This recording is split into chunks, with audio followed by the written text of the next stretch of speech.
Go find your basket of fruit and pick out an apple you think looks good. Now, using a sharp cutting knife, carefully cut the apple at a slight diagonal so that it slices right through the center of the apple core.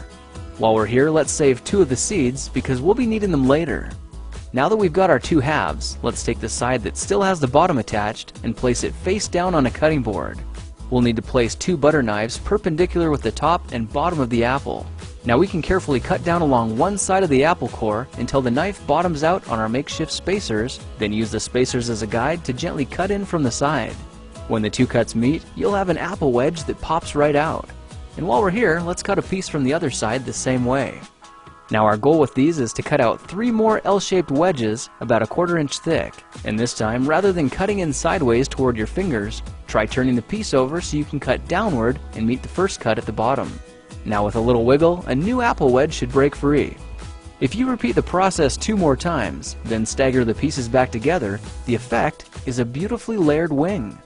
Now just cut the other piece the same way and your swan's body should look like this. To make a place for the head, all we need to do is carefully cut into the front of the body and gently lift the pieces out to reveal a clean and fairly deep groove. At this point, we can go ahead and grab the other half of the apple and place it between the butter knives like before, but this time we're just going to use them as spacers to cut an even slice off the bottom. You can see that repeating this process 3 or 4 times gives us a nice variety of shapes and sizes. Now look for a piece that resembles a heart that's been slightly flattened on top. All it takes to form the swan head is 3 strategic cuts with a knife. I made 1 angled cut to form the head, a horizontal cut to form the neck, and 1 slanted cut at the bottom for the base.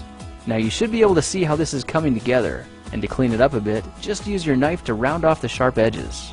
All that's left now is to place the apple seeds where you think the eyes should go, then use the side of a butter knife to press them firmly into position.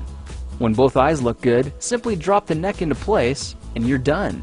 You've just created a beautiful and decorative apple swan. I spritzed mine with a bit of lemon juice to help prevent it from turning brown, then put it on display to show off for our dinner guests later that night.